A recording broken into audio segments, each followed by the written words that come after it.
Now, when I assume my grip, you can see how square that face stays. I'm in a lower core number, I'm a lower core player. You can see how square that face stays. If I move to another lower core region, that face is going to stay exactly the square and the same. If I stay here in my lower core, again, I have 3 numbers on this strip that are low core. Notice what happens now when I go to region 9, and that face is going to rotate. It's either going to rotate open or closed. If I step out of a stance width, that is within my core region. I go back to one of my core region numbers, and that face squares right back up.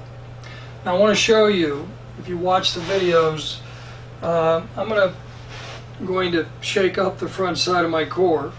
I'm going to do 10 wall push-ups on one number here.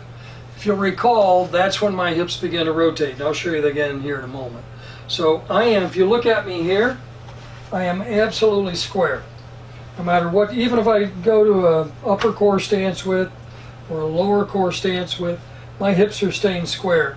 Even if I go just to any random stance width, my hips are square. So now, let's take a look at what happens when I shake up my core and assume my grip. So I do 1. I'm going to do this side plank. All I'm going to do is count of 10. You want to keep your spine angle straight.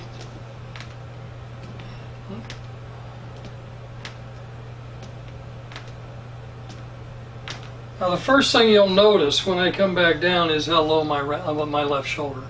Left shoulder just drops. So to get symmetry and balance, I have to do all 9 on both sides. If you look at me over here now, by the way, no matter where I go, my hips are open. Now I have quite a dispersion of my hips, and you're going to have the greater this angle, you're carrying her power angle, and I have a very extreme angle, the more rotation you're going to get on the hips. So I'm going to go to my lower core number, back to where I was. My hips, your hips are going to be rotated in every region. As soon as I get my grip up, that's going to be pretty square. I'm on one lower core number. Now I step to another lower core number, and all of a sudden here I go. You can see that face is going to close a lot more for me because of the amount of dispersion. This has to do, simply stated, with the internal and external rotation of my hands. So even on my dominant number, you can see my hands are nowhere close to being the same. And I can step to, not everywhere, they're going to rotate differently. So that's what's going to happen with the club head. You need to do a minimum of the plank to play. And I strongly encourage my students not just to do the 3 core regions of the region you're going to be playing from, but if you do all 9, you can do 10 push-ups on all 9. You'll be much better because you get a less dispersion of that club face if you miss a stance width.